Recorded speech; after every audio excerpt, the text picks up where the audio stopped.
Hello everyone, good afternoon and welcome to my YouTube channel. So आप लोगों का आज है सेट नंबर 11। सेट नंबर 11 का फर्स्ट क्वेश्चन जो कि कल मैंने आपको होमवर्क में दिया था। कोविड-19 डीएनए वैक्सीन लगाने वाला विश्व का पहला देश कौन बना है? तो कोविड-19 डीएनए वैक्सीन लगाने वाला विश्व का जो पहला देश बना है वो है आपका कौन? हमारा Bharat, option B. Next question, football tournament AFC महिला एशिया कप 2022 का खिताब किस देश की टीम ने जीता है? फुटबॉल टूर्नामेंट एएफसी महिला एशिया कप 2022 का खिताब किस देश की टीम ने जीता है? तो ये जीता है बच्चे क्वेश्चन नंबर 2 का आपका जो सही आंसर हो जाएगा वो होगा ऑप्शन सी, चाइना ने। किसने जीता है? चाइना ने। नेक्स्ट क्वेश्चन है, मानव तस्करी को रोकने के लिए ऑपरेशन आहट को किसने शुरू किया है? किसको रोकने के लिए? मानव तस्करी को रोकने के लिए ऑपरेशन आहट को किसने शुरू किया है? भारतीय रेलवे सुरक्षा बल सेवा ने। ऑप्शन बी यहाँ पर सही होगा। नेक्स्ट क्वेश्चन है आप लोगों का, कृषि एवं किसान कल्याण विभाग में नए कृषि सचिव कौन बनेंगे? मनोज आहूजा। नेक्स्ट क्वेश्चन है, राष्ट्रीय एकल खिड़की प्रणाली के साथ एकीकृत होने वाला देश का पहला केंद्र शासित प्रदेश कौन सा बना है? तो ये बना है आपका option C, JNK, Jammu and Kashmir बना है। विश्व इस्पात संगठन द्वारा जारी की गई रिपोर्ट के अकॉर्डिंग विश्व में इस्पात स्टील का सबसे बड़ा उत्पादक देश कौन बना है? चाइना। कौन बना है? चाइना। भारत का पहला बायोमास आधारित हाइड्रोजन संयंत्र कहाँ स्थापित किया जाएगा? खंडवा, मध्य प्रदेश। ऑप्शन डी यहाँ पर सही होगा। दुर्लभ रोग दिवस 2022 का जो है ये कब मनाया गया है? 28 फरवरी को। अच्छा, ये बताना है 28 फरवरी को एक महत्वपूर्ण दिन मनाया जाता है और वो कौन सा है? सूरजकुंड हस्तशिल्प मेला 2022 का आयोजित कहाँ हुआ है? तो ये हर साल आयोजित होता है फरीदाबाद, हरियाणा में। नेक्स्ट क्वेश्चन आप लोगों का, किस देश ने दुनिया के पहले पौधे से प्राप्त कोविड-19 वैक्सीन कोवीफेनेस को मंजूरी दी है? कनाडा। सड़क पर रहने वाले जानवरों के लिए भारत की पहली एम्बुलेंस सेवा कहाँ पर शुरू की गई है? तो ये शुरू हुई है चेन्नई, तमिलनाडु में। ऑप्शन डी यहाँ पर आपका सही होगा। भारतीय वायुसेना ने वायु शक्ति अभ्यास 2022 का आयोजन कहाँ किया है? So question number 12, option A, Pokhran, Rajasthan में। प्रो कबड्डी लीग 2022 की सीजन 8 का खिताब जो है किस टीम ने जीता है? ऑप्शन डी, दबंग दिल्ली ने जीता है। दबंग दिल्ली। 12वें आईसीसी महिला विश्व कप 2022 खेल का आयोजन कहाँ होगा? न्यूजीलैंड। एशियाई विकास बैंक के द्वारा जारी की गई रिपोर्ट के अनुसार इसने 2021 में भारत को रिकॉर्ड कितना ऋण प्रदान किया है? 4.6 बिलियन अमेरिकी डॉलर। डिजिटल दुनिया में लोगों को जागरूक करने के लिए सुरक्षित इंटरनेट दिवस 2022 कब मनाया गया है? 8 फरवरी को। सेल्सफोर्स द जारी ग्लोबल डिजिटल स्किल्स सूचकांक 2022 में भारत को 100 में से कितने अंक मिले हैं? 63। ऑप्शन ए यहाँ पर सही होगा। बीजिंग शीतकालीन ओलंपिक 2022 में पहला स्वर्ण पदक किस खिलाड़ी ने जीता है? थेरेसी जोहांग, नॉर्वे ने। दुनिया का तीसरा सबसे बड़ा क्रिकेट स्टेडियम कहाँ बनेगा? जयपुर, भारत में बनेगा। Option D. सौभाग्य योजना सौर विद्युतीकरण योजना के तहत भारत के किस राज्य में सौर आधारित सिस्टम के माध्यम से विद्युतीकृत घरों की संख्या सबसे ज्यादा है? तो ये है राजस्थान में। कहाँ पर है? राजस्थान। तोरगया महोत्सव 2022 कहाँ मनाया गया है? तोरगया महोत्सव 2022 ये मनाया गया है अरुणाचल प्रदेश में। नेक्स्ट क्वेश्चन, प्राकृतिक खेती को बढ़ावा देने के लिए जीवा कार्यक्रम को किसने शुरू किया? जीवा कार्यक्रम, तो इसे शुरू किया है आपका नाबार्ड ने, राष्ट्रीय कृषि और ग्रामीण विकास बैंक ने। राष्ट्रीय विज्ञान दिवस कब मनाया गया है? तो इसका सही आंसर होगा ऑप्शन डी 28 फरवरी। और 28 फरवरी को ही अभी हमने पढ़ा है, हमने कौन सा दिवस जो है वो 28 फरवरी को मनाया है? फटाफट कमेंट कीजिएगा आप लोग, जल्दी बताओ। एक तो राष्ट्रीय विज्ञान दिवस और इसके अलावा हमने दुर्लभ रोग दिवस भी इसी दिन मनाया है। Tennis tournament Mexican open 2022 Acapulco खिताब इसे कहते हैं, इसको जो है किस खिलाड़ी ने जीता है? Rafael Nadal, option C. And current affair का आज का लास्ट क्वेश्चन है आपका, 24वीं ग्रीष्मकालीन बधिरलंपिक 2022 की पदक तालिका में कौन सा देश टॉप पर रहा है, शीर्ष पर रहा है? यूक्रेन रहा है इसका सही आंसर। यूक्रेन की राजधानी फटाफट कमेंट करके बताइएगा। नेक्स्ट क्वेश्चन आपका यहाँ पर रहने वाला है उत्तराखंड से। उत्तराखंड का सर्वाधिक क्षेत्रफल वाला डिस्ट्रिक्ट कौन सा है? सर्वाधिक क्षेत्रफल वाला जिला कौन सा है हमारे उत्तराखंड का? फटाफट आंसर दीजिएगा और इसका सही आंसर होगा इसका चमोली। ठीक, उत्तराखंड में कुल कितने जिले हैं? सही आंसर 13 डिस्ट्रिक्ट। निम्न में से कौन सा भूकंप सर्वाधिक तीव्र का था, यानी कि कौन से साल सबसे ज्यादा जो भूकंप आया था सर्वाधिक तीव्रता का था? थर्ड का ऑप्शन हो जाएगा यहाँ पर सी, 1999 में, जो कि आपका चमोली का था। थर्ड का ऑप्शन सी हो जाएगा। एंड नेक्स्ट क्वेश्चन है, उत्तराखंड के किस भाग में पाताल तोड़ या स्रोत कूप पाए जाते हैं? तो ये मिलते हैं आपको तराई भाग में। 4 का ऑप्शन बी। निम्न में से कौन उत्तराखंड का जिला नहीं है? इनमें से कौन उत्तराखंड का जिला नहीं है? तो Rudrapur, option D. Next question, Uttaranchal के निम्न जनपदों में से कौन सा नेपाल की सीमा से लगा हुआ है? बताइएगा। PUC, पिथौरागढ़, उधम सिंह नगर, चंपावत। आंसर होगा पिथौरागढ़, 6 का पी। नेक्स्ट, निम्न में से कौन सा उत्तरांचल का सबसे ऊंचा पर्वत शिखर है? उत्तराखंड का सबसे ऊंचा पर्वत शिखर नंदा देवी है। नेक्स्ट क्वेश्चन, निम्न में उत्तरांचल प्रदेश का कौन सा स्थान पहाड़ों की रानी के नाम से जाना जाता है?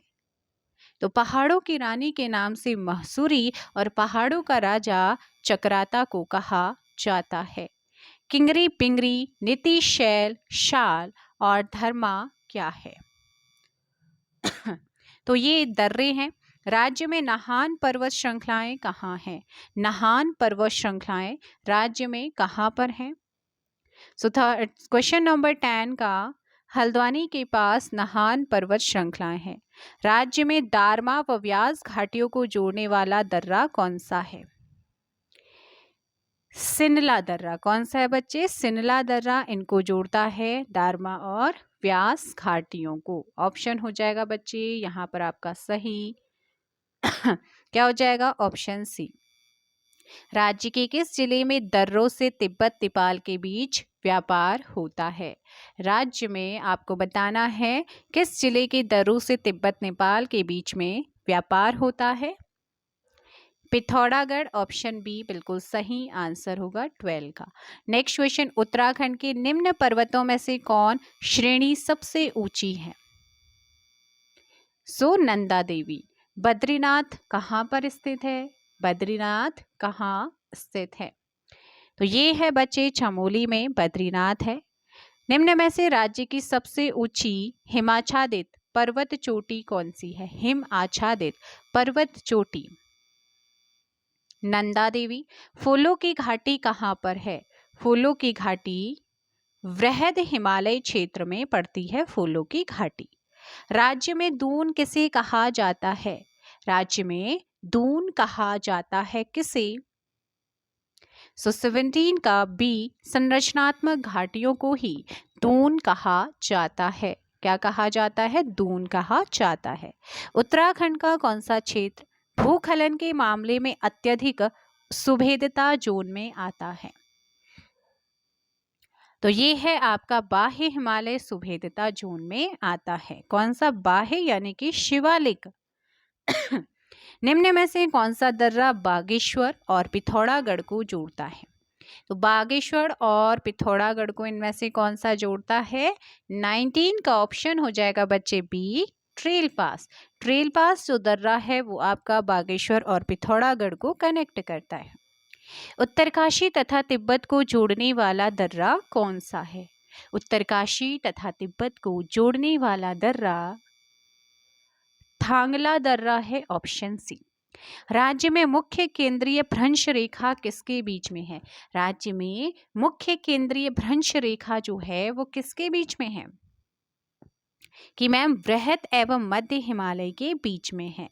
नेक्स्ट क्वेश्चन, वैज्ञानिकों के अनुसार हिमालय क्षेत्र यानी कि उत्तराखंड में आने वाले अधिकांश भूकंपों का रीजन क्या है? कारण क्या है?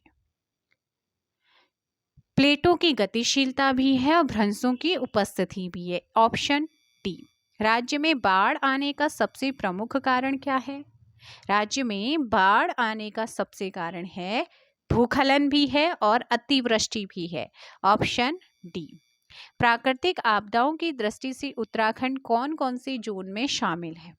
तो प्राकृतिक आपदाओं की दृष्टि से उत्तराखंड हमारा जोन 4 और जोन 5 में शामिल है। नेक्स्ट क्वेश्चन, राज्य में सर्वाधिक वर्षा वाला क्षेत्र कौन सा है? बाह्य हिमालय क्षेत्र यानी कि शिवालिक हिमालय। राज्य में सर्वाधिक औसत वार्षिक वर्षा वाला स्थान, एवरेजन एनुअल जो आपकी रेन होती है वो कहाँ पर होती है? नरेंद्र नगर टिहरी में। निम्न में से उत्तराखंड के कौन से जिले पूर्णतः आंतरिक सीमाओं वाले हैं यानी कि लैंड लॉक्ड हैं? वो ना तो किसी देश के साथ सीमा बनाते हैं ना ही किसी राज्य के साथ सीमा बनाते हैं। सो यहाँ पर आंसर हो जाएगा बच्चे 4 ऐसे जिले हैं। अगर आप मैप में देखेंगे तो मैप में आपको टिहरी, रुद्रप्रयाग, बागेश्वर, अल्मोड़ा और आपका ये आपको नजर आएंगे, ऑप्शन डी। ये है 4 डिस्ट्रिक्ट। सर्वाधिक अंतर्राष्ट्रीय सीमा रेखा, तो बच्चे आप जानते हैं आपका उत्तरकाशी है, चमोली है, पिथौरागढ़, ये तिब्बत नेपाल से लगाते हैं, ठीक। और आपका यूपीसी यानी कि उधम सिंह नगर, पिथौरागढ़, चंपावत, ये लगाते हैं आपके किससे? आपका नेपाल से। तो एक है हमारा पी फॉर पिथौरागढ़, ये दोनों ही देशों से सीमा बना रहा है। इसका मतलब सर्वाधिक सीमा कौन लगाएगा? आपका पिथौरागढ़। राज्य के निम्न कस्बों में से कौन मैदानी क्षेत्र में है? तो मैदानी क्षेत्र में बच्चा रुड़की, लक्सर भी मैदानी क्षेत्र में आता है, खानपुर, चानापुरी भी, मंगलौर, लंढोरा भी आता है, ऑप्शन हो जाएगा डी। नेक्स्ट क्वेश्चन, राज्य के निम्न कस्बों में से कौन तराई क्षेत्र में लोकेटेड है? तो तराई में औरंगाबाद, ज्वालापुर, सितारगंज, बाजपुर, काशीपुर, खटीमा है, ठीक है, इन्होंने गलत टाइप किया, खटीमा। ऑल ऑफ दीज सभी तराई क्षेत्र में आते हैं। राज्य के किस क्षेत्र में कुमाऊनी एवं गढ़वाली लोगों के अलावा पंजाबी, बंगाली, सिंधी एवं हरियाणवी लोग भी बसे हुए हैं? तो वो है हमारा तराई क्षेत्र। शिवालिक श्रेणी की जो ऊंचाई है वो कितनी है? शिवालिक श्रेणियों की ऊंचाई 32 750 से 1350 मीटर है। शिवालिक श्रेणियों की जो ऊंचाई है वो 750 से 1300 मीटर क्या है? हाइट है। 32 का डी। उत्तराखंड का कुल क्षेत्रफल कितना है? देखो भाई, उत्तराखंड का कुल क्षेत्रफल अगर मैं बात करूं 32,87,263 वर्ग किलोमीटर, ये है हमारे पूरे भारत का। और इसका उत्तराखंड का जो एरिया है वो कितना है? 53,483 क्या है? 53,483 वर्ग kilometre, kilometre square. Option A. Shivalik श्रेणी का प्राचीन नाम क्या है? शिवालिक श्रेणी का प्राचीन नाम तो 34 का ऑप्शन हो जाएगा ए, मैनॉक पर्वत है। मैनॉक पर्वत शिवालिक श्रेणी का ही क्या है? प्राचीन नाम है। माना दर्रा कहाँ पर लोकेटेड है? माना दर्रा आपका उत्तराखंड में है। राज्य का सबसे प्रसिद्ध दून कौन सा है? इनमें से सबसे प्रसिद्ध दून कौन सा है? देहरादून है। किंगरी बिंगरी, नीति शैल, शला, नीति शैल सल और धर्मा क्या है? तो आप जानते हैं ये है दर्रे। Option B. Next question, Uttarakhand का पामीर यानी कि दूधातोली श्रेणी जिसे कहा जाता है वो किसका भाग है? तो ये मध्य हिमालय का भाग है। 38 का बी। पहाड़ों की रानी मसूरी किस श्रेणी का अंग है? मध्य हिमालय। रानीखेत पर्वत श्रेणी स्थित है कहाँ? रानीखेत पर्वत श्रेणी कौन से हिमालय में है? तो ये भी आपका मध्य हिमालय के अंतर्गत आते हैं। निम्न में से किस हिमालय का अधिकांश भाग वर्ष भर हिमाच्छादित रहता है, यानी कि बर्फ से ढका रहता है? महा हिमालय। कौन सा है बच्चे? महा हिमालय। निम्न में से किस आपदा का राज्य पर सर्वाधिक विनाशकारी प्रभाव पड़ सकता है? भूकंप का। लघु हिमालय किसके मध्य में है? लघु हिमालय। तो बेटा लघु हिमालय जो आता है ना, तो आपको ध्यान रखना है वो है आपका शिवालिक और महा हिमालय। वृहद या फिर महा हिमालय ऊपर आता है, फिर लघु, फिर शिवालिक। Option B. शिवालिक को बाह्य हिमालय भी कहते हैं। ठीक, आगे है भारतीय सर्वेक्षण विभाग का मुख्यालय कहाँ है? भारतीय सर्वेक्षण विभाग का मुख्यालय कहाँ है? देहरादून। श्रृंगकंठ दर्रा निम्न में से किसके मध्य है या किसे जोड़ता है? तो श्रृंगकंठ दर्रा जो है वो हमारा उत्तराखंड और हिमाचल यानी कि उत्तरकाशी और हिमाचल को जोड़ता है। उत्तराखंड और हिमाचल के मध्य है। Option B. अब बात करते हैं हम जीएस के पोर्शन की, और जीएस का जो पोर्शन आज मैंने रखा है वो है आपका पॉलिटी और ज्योग्राफी का। निम्नलिखित में से किस अधिनियम के द्वारा कलकत्ता में सर्वोच्च न्यायालय की स्थापना हुई थी? तो मुझे बताइएगा किस अधिनियम के द्वारा जो है क्या हुआ था बच्चे? किस अधिनियम के द्वारा जो है कलकत्ता में सर्वोच्च न्यायालय की स्थापना की गई थी? मैंने आपको कराया हुआ है पॉलिटी वाला जो सेशन आपका है लूसेंट का। देखो मैं जीएस का एक चीज़ बता देती हूँ, आपकी दो चीज़ें कवर हो रही है। लूसेंट तो हो ही रहा है, वो आपको नज़र आ रहा है, जिसमें ज्योग्राफी, पॉलिटी और इंडियन ज्योग्राफी मैंने आपको शुरू कर दिया। ठीक, लेकिन जो प्रैक्टिस सेट में आप कर रहे हैं जीके जीएस, वो आपका एनसीईआरटी की जो बुक्स आती हैं उनसे आप लोगों को करा रही हूँ। तो दो चीज़, एक तो लूसेंट कवर हो रही है, साथ ही एनसीईआरटी का आपका जो जीएस का पोर्शन है वो भी कवर हो रहा है। आज पॉलिटी, ज्योग्राफी और इकोनॉमिक्स के क्वेश्चन आप लोग देखेंगे। निम्नलिखित में से ऐसा कौन सा अधिनियम था जिसके द्वारा कलकत्ता में 1774 में जो है इसकी स्थापना होती है? किसकी? सर्वोच्च न्यायालय। किसके द्वारा? Regulating act 1773। ऑप्शन ए यहाँ पर सही होगा। और इस सर्वोच्च न्यायालय के जो पहले मुख्य न्यायाधीश बने थे वो थे सर एलिजा एम्पे। ठीक, अब मुझे ये बताओ कि इसमें 3 अन्य न्यायाधीश भी थे, उनका नाम जल्दी से बताओ। हाइड, चैम्बर और तीसरा नाम लिनेस्टर। नेक्स्ट क्वेश्चन है आप लोगों का सेकंड, भारतीय शासन व्यवस्था में प्रतिनिधि एवं लोकप्रिय घटक को समाविष्ट करने का पहला प्रयास किस अधिनियम? कौन सा बेटा? प्रतिनिधि और लोकप्रिय घटक, इनको समाविष्ट करने का जो पहला प्रयास है भारतीय शासन व्यवस्था में वो किस अधिनियम के तहत हुआ? तो ये होता है भारत परिषद अधिनियम 1861 के द्वारा। जो वायसराय की परिषद था उसका विस्तार करते हुए पहले से निर्धारित 4 सदस्य गृह, सैन्य, राजस्व और वित्त के अलावा इसमें विधि संबंधी जो विषय थे उसके लिए एक 5वें सदस्य की नियुक्ति की गई थी। ठीक, और तत्कालीन वायसराय थे लॉर्ड कैनिंग। उनके द्वारा प्रत्येक सदस्य को एक विशेष विभाग आवंटित करते हुए विभागीय प्रणाली भी शुरू हुई थी। तो विभागीय प्रणाली भी 1861 के तहत शुरू हुई। कैनिंग ने 3 भारतीयों यानी कि बनारस के राजा, पटियाला के महाराज और सर दिनकर राव को भी इस परिषद का सदस्य मनोनीत किया था। और इस परिषद को केवल सलाह देने का अधिकार था, वित्तीय विषयों पर चर्चा नहीं कर सकती थी उस टाइम पर। ठीक, तो ये आपको ध्यान रखना है। Next question, very very very very important question. निम्नलिखित में से किस अधिनियम के अंतर्गत भारतीय विधान परिषद को बजट पर चर्चा करने की शक्ति प्राप्त हुई थी? वो कौन सा अधिनियम था जिस पर भारतीय विधान परिषद को बजट पर चर्चा करने की शक्ति मिली थी? लेकिन मतदान का अधिकार नहीं दिया था, सिर्फ चर्चा करने का दिया था। यहाँ पर ऑप्शन हो जाएगा 1892, ऑप्शन बी भारत परिषद अधिनियम 1892। अप्रत्यक्ष निर्वाचन पद्धति का प्रारंभ किया जाना इस अधिनियम की एक प्रमुख विशेषता रही। ठीक,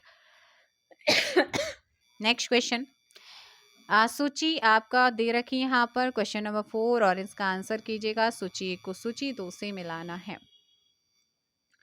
तो अगर मैं यहाँ पर बात करूं किसकी, नियंत्रक मंडल की स्थापना कौन से एक्ट के तहत होती है? नियंत्रक मंडल, तो ये होता है आपका पिट्स इंडिया एक्ट 1784, तो 2 आएगा। सर्वोच्च न्यायालय की स्थापना आप जानते हैं 1773 के तहत होती है, 1 आएगा। और ईसाई मिशनरियों को भारत में कार्य करने की अनुमति मैंने लूसेंट जब कराया है तब आपको बता रखा है, नहीं देखिए तो वीडियो जाकर देखो। चार्टर एक्ट 1813 के तहत ही हुआ था, तो यहाँ पर 3 आ जाएगा। और गवर्नर जनरल की परिषद में कानूनी सदस्य की नियुक्ति किस एक्ट के तहत हुई थी? तो ये था आपका 4, तो 2134 है ऑप्शन बी में। किस में है? Option B. ठीक है, तो ये आपको यहाँ पर ध्यान रखना है। नेक्स्ट क्वेश्चन, किस अधिनियम के द्वारा केंद्र में द्विसदनीय विधायिका बनाई? केंद्र में द्विसदनीय विधायिका जो है वो किस एक्ट के तहत बनी थी? सो इसका सही आंसर होगा ऑप्शन सी, 1919 के भारत सरकार अधिनियम के द्वारा जो है भारतीय प्रशासनिक व्यवस्था में सुधार किए गए, केंद्र में द्विसदनीय विधायिका की स्थापना हुई और इसी अधिनियम के द्वारा प्रत्यक्ष निर्वाचन प्रणाली को अपनाया गया था। पूछेगा, और महिलाओं को भी मत देने का अधिकार 1919 के एक्ट के द्वारा दिया गया। इसके द्वारा जो प्रांत थे, देखो केंद्र में तो द्विसदनीय विधायिका बनी और जो आपका प्रांत थे, प्रांतों में द्वैध शासन यानी कि डार्की की स्थापना हुई, द्वैध शासन की स्थापना हुई। ठीक, और इसी अधिनियम के द्वारा भारत में लोक सेवा आयोग का गठन होता है। महालेखा परीक्षक की नियुक्ति का प्रावधान इसी एक्ट में होता है और इसे ही मॉन्टेग्यू चैम्सफोर्ड अधिनियम भी कहते हैं और मार्ले मिंटो अधिनियम कहते हैं 1909 को और मॉन्टेग्यू चैम्सफोर्ड अधिनियम कहते हैं 1919 को। तो क्या क्या हुआ? लोक सेवा आयोग का गठन, महालेखा परीक्षक का गठन, प्रांतों में द्वैध शासन का गठन, महिलाओं को मत देने का अधिकार, प्रत्यक्ष निर्वाचन प्रणाली, केंद्रों में द्विसदनीय विधायिका का गठन 1919 के एक्ट के तहत हुआ था।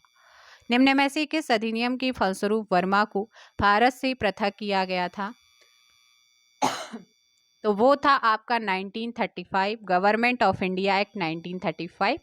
1937 में वर्मा को भारत से, देखो घोषणा हो प्रावधान होता है 1935 के तहत और 1937 में वर्मा को भारत से अलग कर दिया जाता है और उड़ीसा और सिंध नाम के 2 नए प्रांत बनाए जाते हैं 1935 के एक्ट के तहत। और इसी एक्ट के तहत 1 अक्टूबर 1937 को दिल्ली में फेडरल कोर्ट यानी कि संघीय न्यायालय की स्थापना होती है। 1 अक्टूबर 1937 को दिल्ली में संघीय न्यायालय की स्थापना इसी एक्ट के तहत होती है। 1935 के अधिनियम के द्वारा स्थापित संघ में अवशिष्ट शक्तियां किसको दी गई थी? तो ये दी गई थी गवर्नर जनरल को। केंद्र और प्रांतों के बीच शक्तियों का विभाजन होता है 1935 के द्वारा। 3 सूचियां बनती हैं, संघ सूची, प्रांतीय सूची, समवर्ती सूची। और रेजिडुअरी पावर यानी कि अवशिष्ट शक्तियां सहित जो विदेश प्रतिरक्षा और कुछ आपातकालीन इमरजेंसी जो राइट्स थे वो दे दिए गए थे गवर्नर को। ठीक, नेक्स्ट क्वेश्चन आप लोगों का है, अखिल भारतीय संघ स्थापित करने का प्रावधान शामिल किया गया था कब? तो ये किया गया था भारत सरकार अधिनियम 1935 में। नेक्स्ट क्वेश्चन, राष्ट्रपति को अध्यादेश जारी करने की शक्ति किस अधिनियम के द्वारा दी गई थी? और अध्यादेश जो जारी करता है वर्तमान में वो है आर्टिकल 123 123 के तहत जो राष्ट्रपति है वो अध्यादेश जारी करते हैं, लेकिन ये पावर दी गई है किसके तहत? भारत सरकार अधिनियम 1935 की धारा 42 से। नेक्स्ट क्वेश्चन आप लोगों का, भारत की संघात्मक व्यवस्था निम्नलिखित में से किस देश से ली गई है? तो मैंने आपको कराया है संघीय व्यवस्था, है ना। संघात्मक व्यवस्था जो है वो हमने ली है कनाडा के संविधान से। तो ये आप लोगों को ध्यान रखना है। ऑप्शन ए, कनाडा के संविधान में केंद्र राज्यों की तुलना में अधिक क्या है? सशक्त। केंद्र राज्यों की तुलना में अधिक क्या है? पावरफुल है। भारत में अवशिष्ट शक्तियां जो कि आर्टिकल 248 पर है, विधि बनाने का संसद को अधिकार देती है।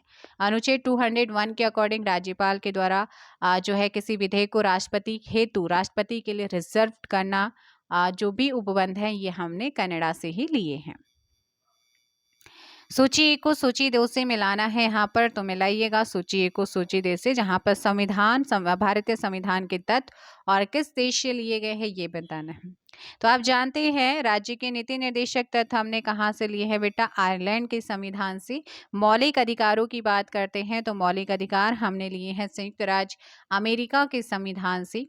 संघ राज्य संघों की समवर्ती सूची की बात करें तो वो हमने ली है ऑस्ट्रेलिया के संविधान से। भारत राज्यों का संघ है तथा संघ में अधिक शक्ति निहित है, ये हमने कहाँ से लिया है? तो ये हमने कनाडा से लिया है। तो 351 आपका यहाँ पर सही होगा। 3512 ऑप्शन हो जाएगा डी, बिल्कुल सही होगा। ठीक है, नेक्स्ट क्वेश्चन है, भारतीय संसदीय प्रणाली ब्रिटिश संसदीय प्रणाली से इस विषय में भिन्न है कि भारत में क्या है? न्यायिक पुनर्विलोकन की व्यवस्था है। क्या है? न्यायिक पुनर्विलोकन की व्यवस्था है जो ब्रिटिश संसदीय प्रणाली से हमने विषय में भिन्न है। ऑप्शन हो जाएगा यहाँ पर डी। ठीक, तो देखो भाई, आप जानते हैं ब्रिटिश संसदीय प्रणाली जो है वो संसद सर्वोच्च और प्रभुत्व संपन्न है। यहाँ पर कोई लिखित संविधान नहीं और न्यायपालिका को विधायिका के द्वारा निर्मित किसी कानून का न्यायिक पुनर्वालोकन का भी अधिकार नहीं है। लेकिन भारत के संविधान में न्यायिक पुनर्वालोकन प्रत्यक्ष तो नहीं है लेकिन अप्रत्यक्ष रूप से आर्टिकल 13 में निहित है। इसी के अंतर्गत कार्यपालिका के किसी आदेश या विधायिका के किसी कानून पर न्यायालय के द्वारा पुनर्विचार करना और असंवैधानिक पाए जाने पर उसे रद्द कर देने का भी अधिकार है। भारतीय संविधान में न्यायिक पुनर्वालोकन की जो हमने संकल्पना है वो कहाँ से ली है? अमेरिका के संविधान से। नेक्स्ट, निम्नलिखित में से कौन सा कथन सत्य है? कौन सा कथन सत्य है? तो आप जानते हैं संयुक्त राज्य अमेरिका में सरकार की संघीय प्रणाली है। तो बताओ भाई, क्या यहाँ पर ऐसा है? भारत में संघीय और फेडरल एंड आपका एकात्मक दोनों प्रकार की प्रणालियां पाई जाती हैं। फ्रांस में सरकार की संघीय प्रणाली है। पाकिस्तान में प्रधानमंत्री की नियुक्ति वहां की जनता के द्वारा की जाती है। तो सत्य कथन सिर्फ और सिर्फ ऑप्शन ए है। नेक्स्ट क्वेश्चन, भारतीय संविधान में निहित मौलिक अधिकारों की जो अवधारणा है वो किस देश के संविधान से ग्रहण की है? ऑप्शन सी, अमेरिका के संविधान से। नेक्स्ट क्वेश्चन है, बी आर अम्बेडकर का संविधान सभा में निर्वाचन कहाँ से हुआ था? तो इनका जो निर्वाचन हुआ था वो हुआ था आपका, सही आंसर होगा बी, 1891 में। ठीक है, 1800 इनका जन्म होता है। अंबेडकर जी का जो जन्म हुआ था वो 1891 में इनका जन्म मध्य प्रदेश, 14 अप्रैल 1891 में इनका जन्म मध्य प्रदेश में होता है और उनकी जो मृत्यु होती है वो 6 दिसंबर 1956 को दिल्ली में इनकी डेथ होती है। लेकिन जो इनका निर्वाचन हुआ था वो कहाँ से हुआ था? 1946 में डॉक्टर बी आर अम्बेडकर का निर्वाचन जो होता है, जब बंगाल बटा नहीं था, तब अविभाजित भारत के बंगाल प्रांत के पूर्वी भाग में हुआ था और जब बट गया, जब देश का विभाजन हुआ, तो जो पूर्वी वाला बंगाल था वो पाकिस्तान के पास चला जाता है। फिर डॉक्टर अंबेडकर जी जो है वो बम्बई प्रेसिडेंसी के पूना संसदीय क्षेत्र उपचुनाव में निर्वाचित, यानी कि पश्चिमी बंगाल से हुए थे। सो 15 का ऑप्शन भी बम्बई प्रेसिडेंसी यहाँ पर सही होगा। Next question, doctor Bhimrao Ambedkar का जन्म कब हुआ और मृत्यु कब हुई? तो अभी बताया था मैंने 14 अप्रैल 1891 एंड 1956 इनका क्या हुआ था, 1891 एंड 1956 देहांत हुआ था। निम्नलिखित में से कौन अगस्त 1946 में गठित प्रथम अंतरिम सरकार का सदस्य नहीं था?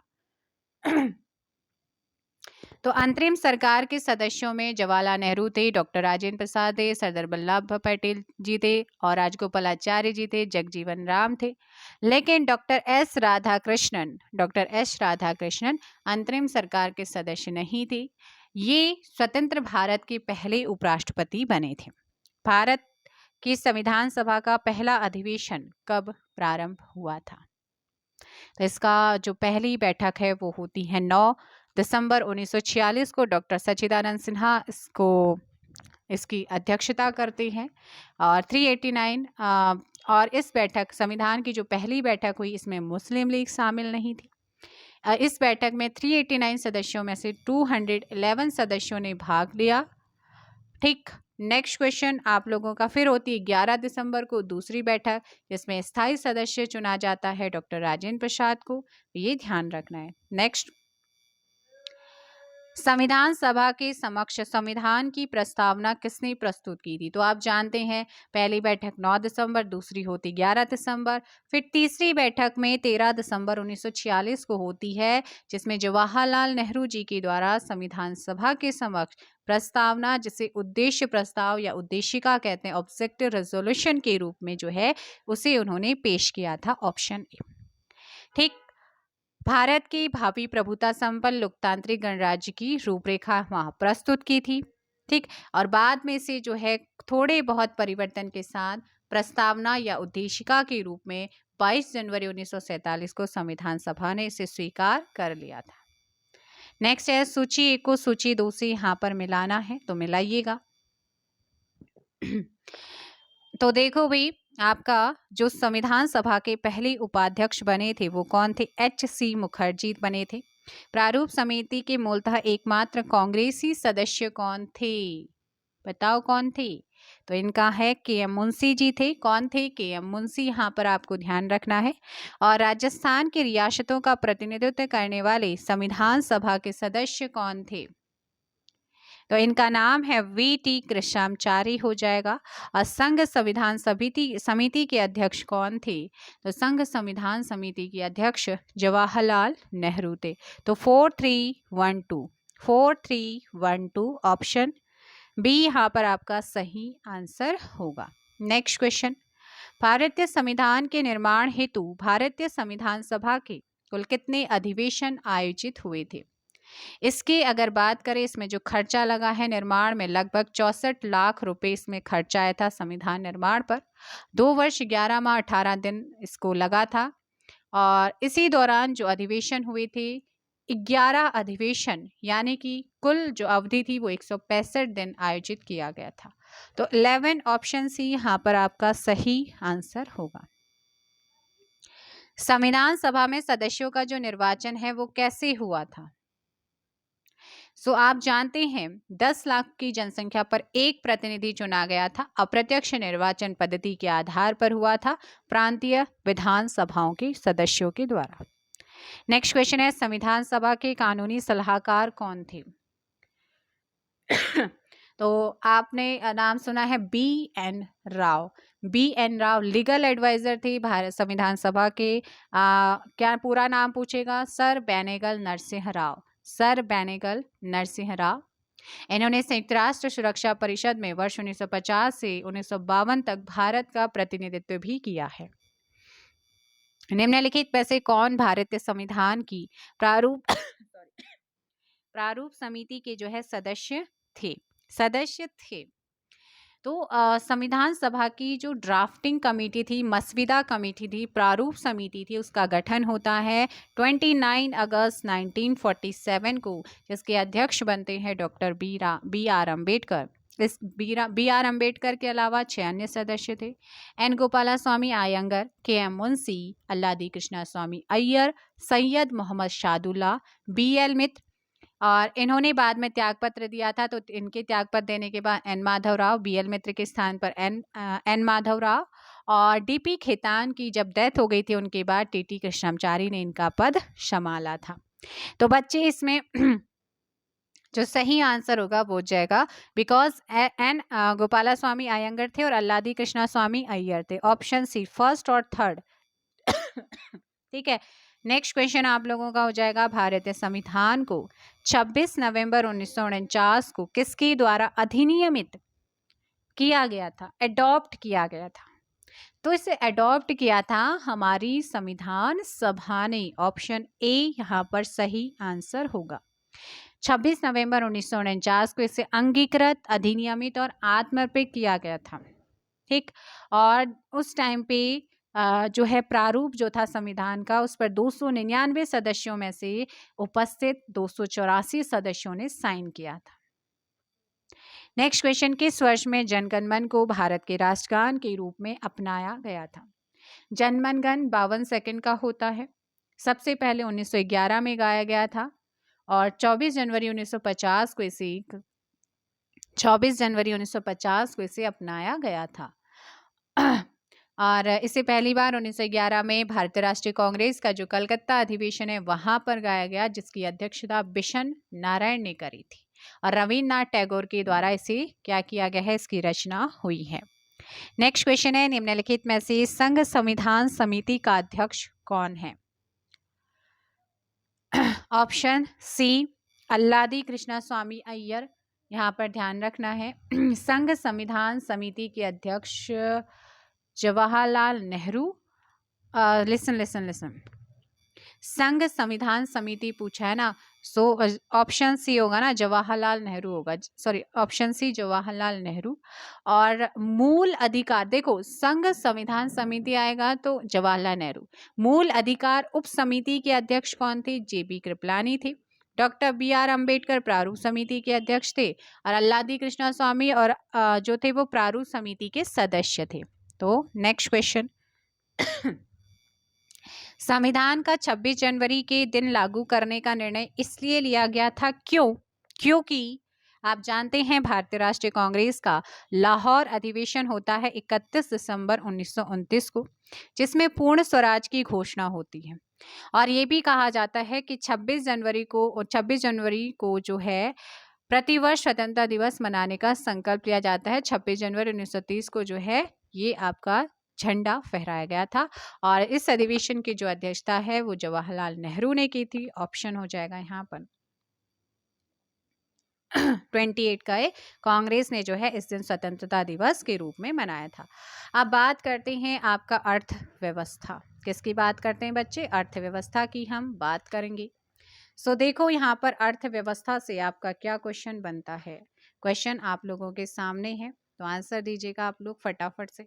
अर्थव्यवस्था से क्या तात्पर्य है, आपसे क्वेश्चन पूछा है। सो आंसर दीजिएगा, अर्थव्यवस्था से क्या तात्पर्य है। अर्थव्यवस्था क्या है? देश की समस्त आर्थिक गतिविधियों का समन्वय ही क्या होता है? अर्थव्यवस्था। Option C. अर्थव्यवस्था इकोनॉमिक्स से एक अर्थशास्त्र यानी कि इकोनॉमिक्स का व्यवहारिक पक्ष है। इसके अंतर्गत किसी क्षेत्र विशेष जैसे कि देशों के समूह या विश्व में होने वाली जो समस्त आर्थिक गतिविधियां जैसे उत्पादन है, विनिमय है, वितरण है, उपभोग है, इनको शामिल किया जाता है। That is called economy. ठीक, नेक्स्ट क्वेश्चन, आप लोग का आधुनिक अर्थशास्त्र का जनक किसे कहा जाता है? आधुनिक अर्थशास्त्र, फादर ऑफ मॉडर्न इकोनॉमी, तो ये कहा जाता है किसे? एडम स्मिथ को। Option A. इन्होंने अपनी पुस्तक वेल्थ ऑफ नेशन किसकी पुस्तक है? एडम स्मिथ की, जो 1776 में आई थी। उसमें आधुनिक अर्थव्यवस्था की मेन पॉइंट को चिह्नित किया था। ठीक, इन्होंने इसी पुस्तक में अर्थव्यवस्था के संदर्भ में इनविजिबल हैंड, अदृश्य हस्त की अवधारणा भी दी थी। नेक्स्ट क्वेश्चन, एक बंद अर्थव्यवस्था क्लोज्ड इकोनॉमी क्या है? सिंपली आपको ध्यान रखना है, क्लोज्ड इकोनॉमी का मतलब होता है जहां ना तो निर्यात होता है ना ही आयात होता है, ना निर्यात हो ना आयात हो, that is called closed economy, यानी कि एक बंद अर्थव्यवस्था। यानी कि बंद अर्थव्यवस्था का मतलब होता है सेल्फ सफिशिएंट। क्या होता है? सेल्फ सफिशिएंट, यानी कि आत्मनिर्भर अर्थव्यवस्था।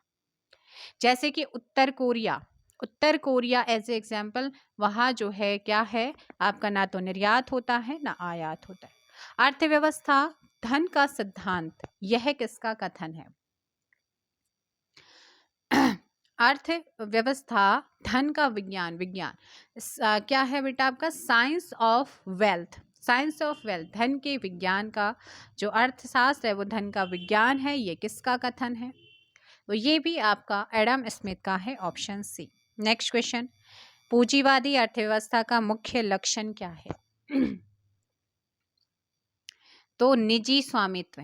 ठीक है, निजी स्वामित्व क्या होता है? पूंजीवादी अर्थव्यवस्था को डिनोट। पूंजीवादी अर्थव्यवस्था कैपिटलिस्ट इकोनॉमी को मुफ्त बाजार अर्थव्यवस्था के रूप में जानते हैं, और वर्तमान समय में ये जो है सर्वाधिक जो है स्वीकृत आर्थिक विचारधारा मानी जा रही है, पूंजीवादी अर्थव्यवस्था। भारतीय अर्थव्यवस्था की विशेषता क्या है? आप जानते हैं भारतीय जो अर्थव्यवस्था है इसकी जो विशेषता है वो है क्या? कृषि की प्रधानता भी है, ठीक, न्यून प्रति व्यक्ति आय भी है, वृहद बेरोजगारी भी है। आंसर हो जाएगा बी। उद्योगों की प्रधानता विकसित अर्थव्यवस्था की विशेषता है। भारत की अर्थव्यवस्था कैसी है? विकासशील है, अतः उद्योगों की प्रधानता भारत की अर्थव्यवस्था की विशेषता नहीं है। बाकी जो 3 लक्षण है वो इसकी विशेषता है। मिश्रित अर्थव्यवस्था से क्या अभिप्राय? मिश्रित का मतलब होता है जहां सरकारी यानी कि सार्वजनिक, निजी यानी कि प्राइवेट, दोनों क्षेत्र के आर्थिक विकास में क्या हो? परस्पर सहयोग की भूमिका हो या सहयोगी भूमिका वो निभाते हैं, उसे ही मिश्रित अर्थव्यवस्था कहते हैं। आंसर हो जाएगा सरकारी और निजी क्षेत्र का सह अस्तित्व, ऑप्शन बी। नेक्स्ट क्वेश्चन, अब आता है आपका क्वेश्चन ज्योग्राफी से, जो कि वर्ल्ड ज्योग्राफी, हालांकि आप लोगों को मैं कराने वाली भी हूँ, है ना। वर्ल्ड ज्योग्राफी का आपका चैप्टर लुसेंट की बुक से, जिसमें आपके 200 के आसपास क्वेश्चंस हैं, वो कराऊंगी। फिलहाल एनसीईआरटी में जो क्वेश्चंस आपके दिए गए हैं उनको देखिए। पृथ्वी से मंदाकिनी अर्थात आकाश गंगा को सबसे पहले जो है किसने देखा था? बात है 1609 में, जब पहली बार स्वनिर्मित दूरबीन का यूज करके रात में आकाश के अध्ययन के समस्त आकाशगंगा गैलेक्सी को देखा गया था, तो वो थे गैलीलियो गैलीली। कौन थे? Galileo Galilei. ऑप्शन ए यहाँ पर सही होगा। आकाशगंगा जो है ना, असंख्य तारों का एक विशाल पुंज है, ठीक। और हमारी आकाशगंगा को मंदाकिनी तथा दुग्ध मेखला, मिल्की वे के नाम से आप जानते हैं। नेक्स्ट क्वेश्चन, महाविस्फोट सिद्धांत, बिग बैंग थ्योरी संबंधित है किससे? तो ये संबंधित है ब्रह्मांड की उत्पत्ति से। बिग बैंग थ्योरी का संबंध है, जिसका इस सिद्धांत का जो प्रतिपादक है वो जॉर्ज लैमेतियर ने दिया था वर्ष 1894-96 में। और इसी सिद्धांत के अकॉर्डिंग उन्होंने दावा किया, लैमेतियर ने, कि ब्रह्मांड पूर्व में एक बहुत विशाल और भारी गोला था, जिसमें एक समय के बाद विस्फोट होता है, और इस विस्फोट से होने वाले टुकड़ों ने अंतरिक्ष में क्या करा? धीरे धीरे जो स्टार्स हैं, तारे और प्लैनेट्स यानी कि ग्रहों का क्या ले लिया है? रूप। ये किसने कहा था? जॉर्ज लैमेतियर ने ब्रह्मांड की उत्पत्ति का जो सिद्धांत दिया था, बिग बैंग थ्योरी, उसमें इन्होंने कहा है। धूमकेतु किसके चारों ओर चक्कर लगाते हैं? धूमकेतु कॉमेट्स या इन्हीं को पुच्छल तारा कहा जाता है। ये वे खगोलीय पिंड है या आकाशीय धूल, बर्फ और हिम से युक्त गैस से निर्मित पिंड है, जो सूर्य से दूर, ठंडे और अंधेरे क्षेत्र में मिलते हैं। तो इसका सही आंसर होगा सूर्य के चारों ओर चक्कर लगाते हैं। जब अर्धचंद्र होता है तो सूर्य, पृथ्वी तथा चंद्रमा के मध्य का कोण कितना होता है? तो इनका जो कोण बनता है वो बनता है 90 डिग्री का बनता है। जब अर्धचंद्र होता है तो सूर्य, पृथ्वी और चंद्रमा के बीच का जो कोण बनता है वो 90 डिग्री का बनता है। निम्नलिखित में से कौन सा सौर प्रणाली से संबंधित नहीं है? तो निहारिका, निहारिका जो है ना ये नहीं है। आप जानते हैं ब्रह्मांड में असंख्य आकाशगंगाओं का एक रूप है। 100 बिलियन तारे इसमें हैं प्रत्येक आकाशगंगा में, जिनका निर्माण किससे होता है? हाइड्रोजन और हीलियम के संगठन, उसी को कहा जाता है निहारिकाओं से होता है। ठीक, नेक्स्ट क्वेश्चन। नेक्स्ट क्वेश्चन आप लोगों का यहाँ पर क्या है? सूर्य की चारों ओर परिक्रमा करने वाले ग्रहों की कुल संख्या कितनी है? अभी वर्तमान में है 8। कौन से? बुध, शुक्र, पृथ्वी, मंगल, बृहस्पति, शनि, अरुण और वरुण। पहले एक और भी हुआ करता था प्लूटो, अब उसे 2006 में जो है बौने ग्रह की जो है श्रेणी में रखा गया है। और अच्छा, ऐसा कौन सा ग्रह है जो पूर्व से पश्चिम की ओर जो है परिक्रमा करते हैं? शुक्र और वरुण ऐसे दो ग्रह हैं, शुक्र और वरुण, जो सूर्य की जो परिक्रमा है ना वो पूर्व से पश्चिम की ओर करते हैं। ठीक, नेक्स्ट क्वेश्चन आप लोगों का, सौर प्रणाली के 4 सबसे बड़े ग्रहों का नाम क्या है? टोटल 8 हैं। ठीक है, जिनका आकार के अकॉर्डिंग देखें तो बृहस्पति है, फिर शनि है, फिर अरुण है, फिर वरुण है, फिर पृथ्वी है, फिर शुक्र है, फिर मंगल है और फिर बुध है। बुध है वो सबसे छोटा और सूर्य का सबसे निकटतम ग्रह है। तो बृहस्पति, शनि, अरुण, वरुण, ऑप्शन सी यहाँ पर सही आंसर होगा। आकाशगंगा वर्गीकृत की गई है कौन से आकार में? तो सर्पिलाकार गैलेक्सी के रूप में, ऑप्शन हो जाएगा ए। निम्नलिखित में से किन ग्रहों का कोई भी उपग्रह नहीं है? तो हमारे ऐसे 2 ग्रह हैं, एक है बुध और एक है शुक्र। तो बुध और शुक्र जो हैं इनका कोई भी सैटेलाइट उपग्रह नहीं है। बुध सूर्य का सबसे निकटतम क्या है? सबसे निकटतम ग्रह है और सौरमंडल का सबसे छोटा ग्रह।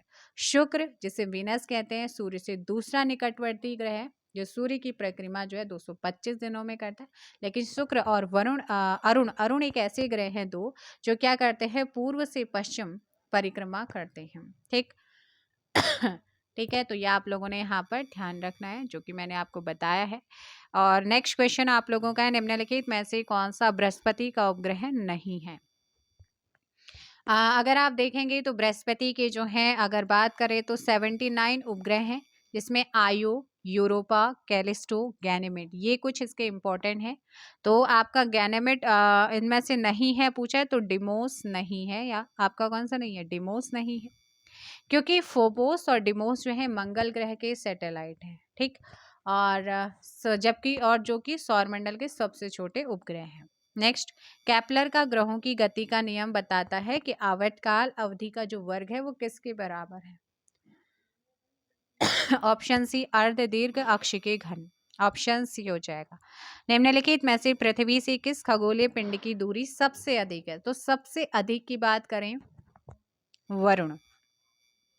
नेक्स्ट क्वेश्चन है, बृहस्पति का द्रव्यमान लगभग कितना है? बृहस्पति का द्रव्यमान लगभग सूर्य के द्रव्यमान का 1000वां भाग, ऑप्शन बी यहाँ पर सही होगा। हमारे सौर मंडल का सबसे चमकीला ग्रह कौन सा है? हमारे सौर मंडल का सबसे चमकीला ग्रह शुक्र है, जिसे सुबह का तारा, इवनिंग स्टार, मॉर्निंग स्टार, सांझ का तारा, सुबह का तारा भी कहा जाता है। ऑप्शन हो जाएगा ए। एक निश्चित आकृति में व्यवस्थित तारों का समूह क्या कहलाता है? तो इसे कहते हैं तारामंडल या फिर नक्षत्र कहते हैं।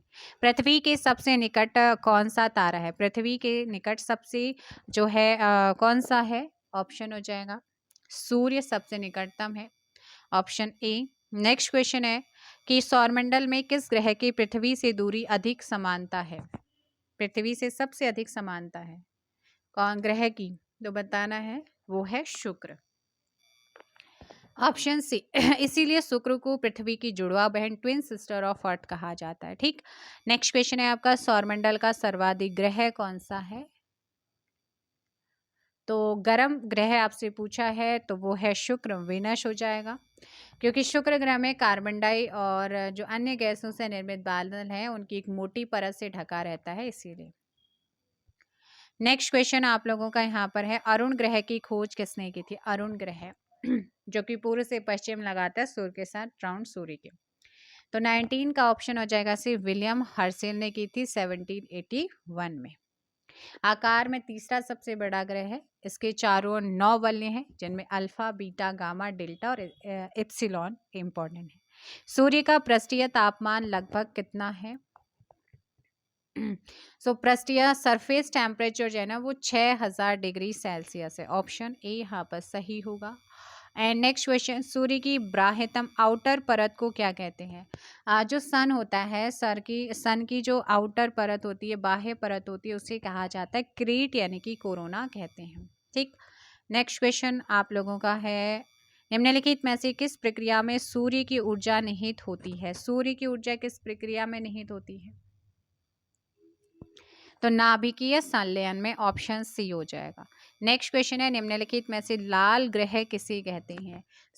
लाल ग्रह आयरन ऑक्साइड ज़्यादा है, यानी कि लोह ऑक्साइड ज़्यादा है, इसीलिए जो है ये ग्रह लाल दिखता है। और इसका सही आंसर हो जाएगा ऑप्शन सी, मंगल ग्रह को। Sea of tranquility, sea of tranquility कहाँ पर होता है?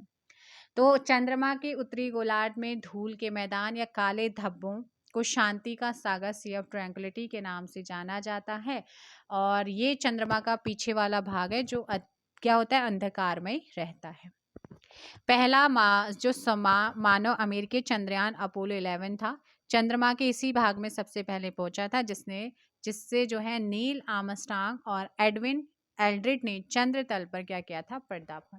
तो ऑप्शन हो जाएगा डी, चंद्रमा जो है सी ऑफ ट्रैंक्विलिटी कहाँ पर है? चंद्रमा पर है। बहुत इंपॉर्टेंट पूछा जा जाए। पृथ्वी से चांद का पार्श्व भाग दिखाई देता है, क्यों?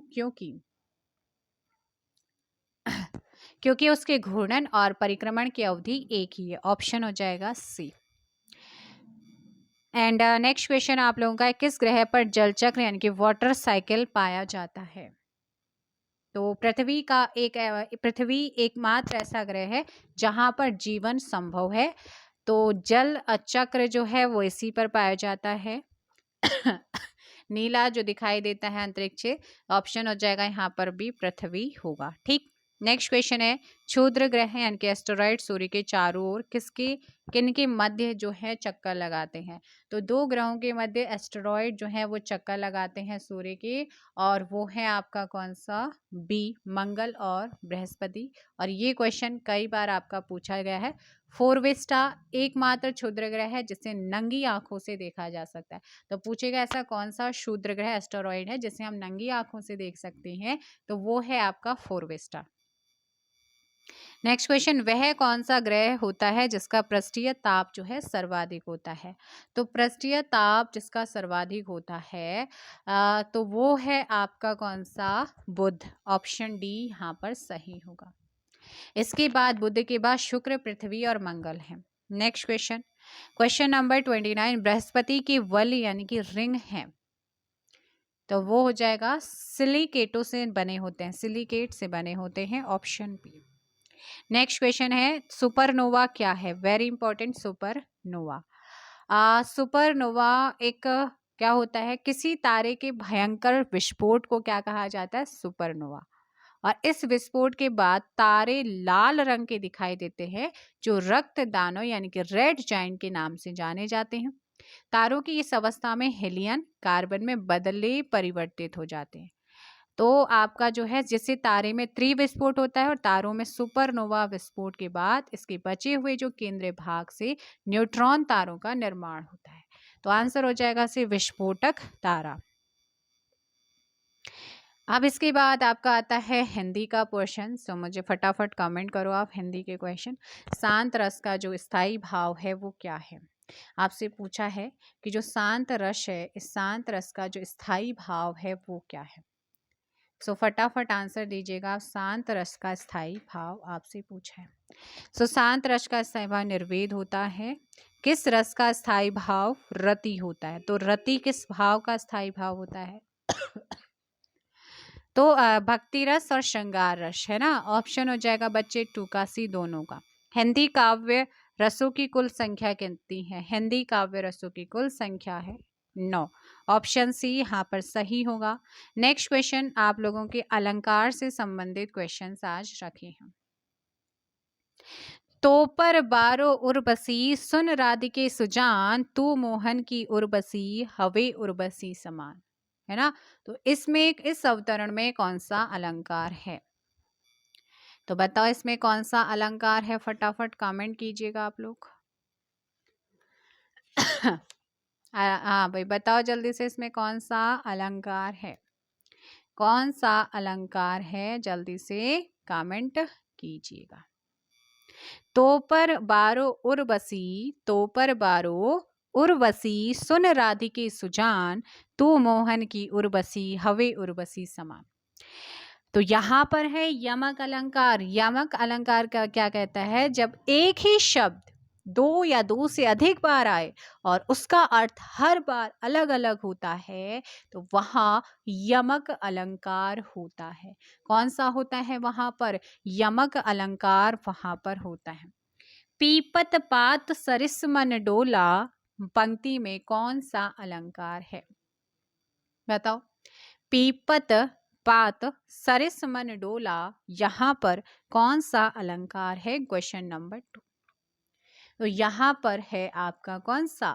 उपमा अलंकार है। कौन सा है? उपमा अलंकार। ऑप्शन हो जाएगा यहाँ पर क्या? बी बिल्कुल करेक्ट आंसर होगा। उपमा यानी कि क्या होता है बेटा? अत्यंत सादृश्य के कारण सर्वथा भिन्न होते हुए भी जहां एक वस्तु या प्राणी की तुलना दूसरी प्रसिद्ध वस्तु या प्राणी से की जाती है वहां उपमा। जैसे कि नीलिमा चंद्रमा जैसी सुंदर है, तो नीलिमा और चंद्रमा दोनों सुंदर होने के कारण क्या है? दोनों में मिलता जुलतापन स्थापित होता है। तो यहाँ पर भी पीपत पात सरिस मंडोला, इसमें अलंकार है आपका उपमा। नेक्स्ट क्वेश्चन है, मुदित महीपति मंदिर आवे, सेवक सचिव सुमंत बुलावे, पंक्ति में कौन सा अलंकार है? तो यहाँ पर है आपका अनुप्रास। कौन सा हो जाएगा? अनुप्रास। ऑप्शन सी सही होगा। ठीक। नेक्स्ट क्वेश्चन आप लोगों का, चरण धरत चिंता करत चितवत चारई ओर, सुब्रन को ढूंढत पिरत कवि व्यभिचारी चोर। बताओ दोहे में कौन सा अलंकार है? श्लेष अलंकार है। Option A. 3 बेर खाती थी, कई बार पूछा गया। 3 बेर खाती थी, 3 बेर खाती थी, पंक्ति में कौन सा अलंकार है?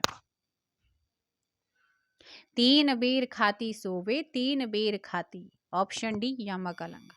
चरण कमल बंदो हरिराई, बहुत इंपॉर्टेंट है, इन्हें याद करो लो। चरण अगर नहीं आता समझ में तो चरण कमल बंदो हरिराई में रूपक अलंकार है। ऑप्शन हो जाएगा बी। अब है यहाँ पर आपके और क्या क्वेश्चन है भाई? आपके क्वेश्चन है हिंदी जो है वो किस भाषा परिवार की भाषा है? हिंदी भारोपीय परिवार की भाषा है। किसकी? भारोपीय। भारत में सर्वाधिक खड़ी बोली वाली भाषा कौन सी है? तो वो है आपकी Hindi. Option A. Next question आप लोगों का है, हिंदी भाषा का जन्म जो है वो किससे हुआ है? आप जानते हैं, अपभ्रंश से हुआ है। Option A. निम्नलिखित में से कौन सी बोली अथवा भाषा हिंदी के अंतर्गत नहीं आती? तो आपको बताया था मैंने, तेलुगु नहीं आती है। नेक्स्ट क्वेश्चन है, हिंदी की विशिष्ट बोली ब्रज भाषा किस रूप में सबसे अधिक प्रसिद्ध है? काव्य भाषा। भारतवर्ष में हिंदी को आप किस वर्ग में रखेंगे? Very very important. तो इसको रखा जाता है राज्य भाषा या राजभाषा के रूप में। नेक्स्ट क्वेश्चन, ढूढ़ानी बोली है, ढूढ़ानी किसे कहते हैं? जयपुरी को। इसका सही आंसर हो जाएगा बच्चे पूर्वी राजस्थान। ब्रजबुली नाम से कौन सी जानी जाती है? ब्रजबुली बताया था, ब्रजबुली के नाम से पुरानी बांग्ला को जाना जाता है। तो ये हो गए हैं आज के सभी क्वेश्चंस। हिंदी, ज्योग्राफी, हिस्ट्री से तो नहीं रखे थे, आज ज्योग्राफी के रखे थे, पॉलिटी के रखे थे, इकोनॉमिक्स के रखे थे। जो संवैधानिक विकास है वो कहीं ना कहीं पॉलिटी और हिस्ट्री दोनों ही पोर्शंस आपका आता है। तो ये आपका उत्तराखंड जीके भी हो गया, करंट अफेयर भी हो चुका और हिंदी के क्वेश्चन भी हो गए। सेशन कैसा लगा ज़रूर बताइए, क्वेश्चन का लेवल कैसा है वो भी मुझे ज़रूर बताइएगा।